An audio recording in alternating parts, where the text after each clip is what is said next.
नमस्कार, आप देख रहे हैं भारत टाइम्स न्यूज और मैं हूं आपके साथ कंचन। तत् जीव तत् शरीर विचारधारा नास्तिक विचारधारा है, जहां शरीर और आत्मा को अलग अलग नहीं माना गया है।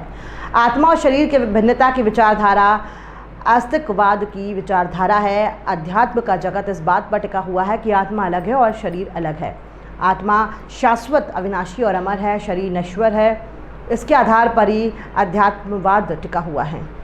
इसी के आधार पर अध्यात्म की साधना भी होती है। दिखाई देने वाले इस शरीर के भीतर भी दो शरीर और बताए गए हैं, तेजस शरीर और कार्बन शरीर। तेजस शरीर सूक्ष्म बताया गया है और कार्बन शरीर सूक्ष्मतर होता है। कार्बन शरीर कारण शरीर है। आदमी के सुख दुख का कारण कार्बन शरीर होता है। बहुत कुछ इस कार्बन शरीर से ही होता है। इस जीव को चलाने वाला भी कार्बन शरीर होता है। किस जीव का जन्म कहाँ आदि सारा अधिकार कार्बन शरीर के पास होता है। दिखाई देने वाला ये शरीर स्थूल शरीर है। मनुष्य के इस औदारिक शरीर से उदारता सह रहती है। इस शरीर के द्वारा ही जीव साधना करके मोक्ष को प्राप्त कर सकता है। किसी के भी मोक्ष जाने के लिए मनुष्य का जन्म और औदारिक शरीर को छोड़ने के बाद ही प्राप्त हो सकता है। मनुष्य जन्म से ही मोक्ष की प्राप्ति हो सकती है। आत्मा और शरीर अलग अलग है, यह अध्यात्म का आधारभूत सिद्धांत है। आदमी ये सोचे कि आत्मा शाश्वत है, उसके लिए क्या किया जा रहा है, और अशाश्वत शरीर के लिए कितना क्या किया जा रहा है। आदमी को अपनी आत्मा के कल्याण के लिए, हित के लिए आदमी को धर्मोपासना करने का प्रयास करना चाहिए। आदमी को धर्म का संग्रह करने का प्रयास करना चाहिए जो आत्मा के लिए कल्याणकारी बन सकता है। आदमी अपने जीवन में धर्म की साधना करे, गृहस्थ भी अपने जीवन में धर्म की साधना करे। कभी इस गृहस्थ शरीर से भी मोक्ष की प्राप्ति हो सकती है।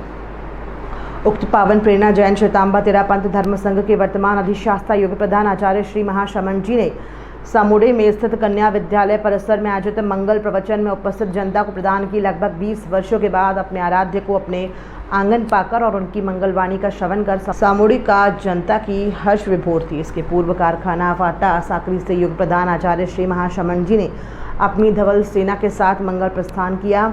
यात्रा पथ में परिवर्तन के उपरांत आचार्य श्री सामुड़े की ओर प्रधान रहे थे, जहाँ कभी आचार्य जी युगाचार्य के रूप में परिभ्रमण कर रह चुके हैं। जनता भी ऐसे अवसर को प्राप्त कर आह्लादित थी। आसमान में छाया सघन बादल सूर्य को आच्छादित किए हुए थे और सदा यदा होने वाली वर्षा से मौसम शीतलता युक्त बना हुआ है। ऐसे अनुकूल वातावरण में लगभग 12 किलोमीटर का विहार कर शांतिदूत आचार्य श्री सामुड़े में स्थित कन्या विद्यालय में पधारे, जहाँ विद्यार्थियों और स्कूल प्रबंधन प्रशासन से जुड़े लोगों ने आचार्य श्री का भावभीनी अभिनंदन किया।